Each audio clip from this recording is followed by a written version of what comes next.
કેમ છો મિત્રો, તમારું સ્વાગત છે વધુ એક આપણા નવા વિડીયોમાં। હવે યુટ્યુબ પર તમે શોર્ટ્સ વિડીયો બનાવો છો પણ તેમાં વ્યૂઝ આવતા નથી। તમે વિડીયો પણ સારો બનાવો છો, સારું એડિટિંગ કરો છો, છતાં પણ વ્યૂ આવતા નથી। તો સારા એડિટિંગની સાથે સાથે શોર્ટ્સ વિડીયોમાં ટાઇટલ, ટેગ, ડિસ્ક્રિપ્શન અને થંબનેલ પર ધ્યાન આપવું જરૂરી છે। તો આપણે આપણા શોર્ટ્સ વિડીયોમાં ટાઇટલ, ટેગ, ડિસ્ક્રિપ્શન કેવી રીતે લગાડવું તો તેના વિશે આ વિડીયોમાં સંપૂર્ણ માહિતી આપે છે, તો વિડીયો ખાસ એન્ડ સુધી જોવો। હવે શોર્ટ્સ વિડીયોને યુટ્યુબ પર અપલોડ કરવા માટે તમારે યુટ્યુબમાં આવી જવાનું છે અને તમારી ગેલેરીમાં તમારે જે પણ શોર્ટ્સ વિડીયો અપલોડ કરવો હોય તે વિડીયોને સિલેક્ટ કરી લેવાનો છે। તો મેં અર્નિંગને લગતો એક શોર્ટ્સ વિડીયો બનાવ્યો હતો, જે મેં અહીં સિલેક્ટ કરી લીધો છે। આટલું કર્યા પછી આપણે અહીં આપણા શોર્ટ્સ વિડીયો પર થંબનેલ લગાડવાનો છે। હવે થંબનેલ આપણે મન પડે તે લગાડી દેવાનું નથી, આપણા વિડીયોનો એવો પાર્ટ લેવાનો છે જેથી આપણા વિડીયોની રીચ જાય 10 લોકો પાસે માની લો, તો તેમાંથી 2 લોકો તો આપણા શોર્ટ્સ વિડીયો પર ક્લિક કરવા જ જોઈએ।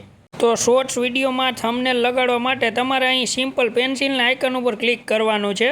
હવે આ મારા શોર્ટ્સ વિડીયોમાં મિત્રો ખાસ કોઈ એવો પાર્ટ હતો નહીં, એટલા માટે મેં છેલ્લે 1 સેકન્ડનો નાનો એવો ટુકડો લગાડી દીધો છે અને હું જોવો તે અહીં થંબનેલમાં તેને લઈ લઈશ। તો આવી રીતે તમારા શોર્ટ્સ વિડીયોના બેસ્ટ પાર્ટને તમારે થંબનેલમાં લઈ લેવાનો છે।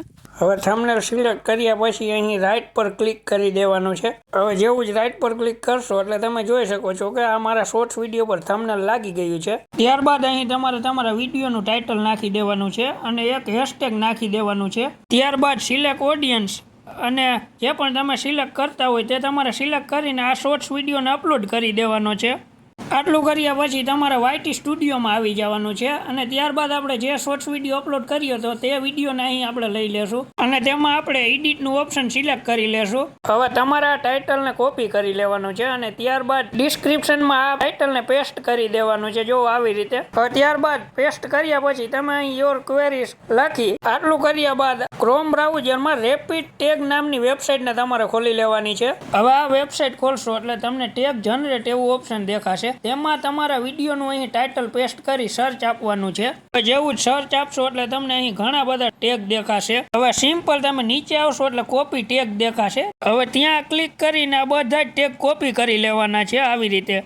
હવે આ બધા જ કોપી કરેલા ટેગ તમારા શોર્ટ્સ વિડીયોના ડિસ્ક્રિપ્શનમાં પેસ્ટ કરી દેવાના છે। પછી ટેગને આપણે વ્યવસ્થિત આ રીતે ગોઠવી લેવાના છે એક પછી એક। હું મારો શોર્ટ્સ વિડીયો કેવી રીતે યુટ્યુબ પર અપલોડ કરું છું ને તે વિશે તમને મિત્રો માહિતી આપું છું। પછી જો તમે ઇન્સ્ટાગ્રામની આઈડી નાખવા માંગતા હોય તો તે પણ નાખી દેવાની છે, હું નાખું છું અહીં મારા ઇન્સ્ટાગ્રામની આઈડી। પછી હું નીચે લખી નાખીશ કે અમારા શોર્ટ્સ વિડીયો જોવા માટે આભાર, વિડીયો પસંદ આવે તો લાઇક કરો, શેર કરો અને સબસ્ક્રાઈબ કરો એવું। પછી અહીં ફરીથી નીચે આપણે આપણા વિડીયોને લગતા ટેગ નાખી દેવાના છે। આટલું કર્યા પછી તમારે બધા જ ટેગને એક પછી એક કોપી કરી અને આપણા ટેગના ઓપ્શનમાં પેસ્ટ કરી દેવાના છે। જો હું અહીં મારું એક ટેગ કોપી કરી અને અહીં નીચે આવી ટેગના ઓપ્શનમાંથી જઈ અને હું અહીં આવી રીતે પેસ્ટ કરી દઈશ। હવે બધા ટેગને અહીં પેસ્ટ કર્યા પછી આપણે આપણા વિડીયોને પબ્લિશ કરી શકીએ છીએ। અને મિત્રો શોર્ટ્સ વિડીયોમાં આપણને એક ફ્યુચર મળે છે રિલેટેડ વિડીયો કરીને, આ કોઈ ફરજિયાત નથી હોતું પણ હું આનો ઉપયોગ મારા વિડીયોમાં કરું છું એટલે તમને માહિતી આપી દઉં। તો રિલેટેડ વિડીયોમાં તમે એક વધારાનો વિડીયો એડ કરી શકો છો, પછી લોંગ વિડીયો હોય કે શોર્ટ્સ વિડીયો હોય, ગમે તે વિડીયો તમે અહીં એડ કરી શકો છો। હવે આનાથી ફાયદો શું થશે મિત્રો, તમે જે શોર્ટ્સ વિડીયો અપલોડ કરો છો ને તેની નીચે રિલેટેડ વિડીયો લખીને આપણો બીજો વિડીયો પણ સજેશન કરવામાં આવે છે।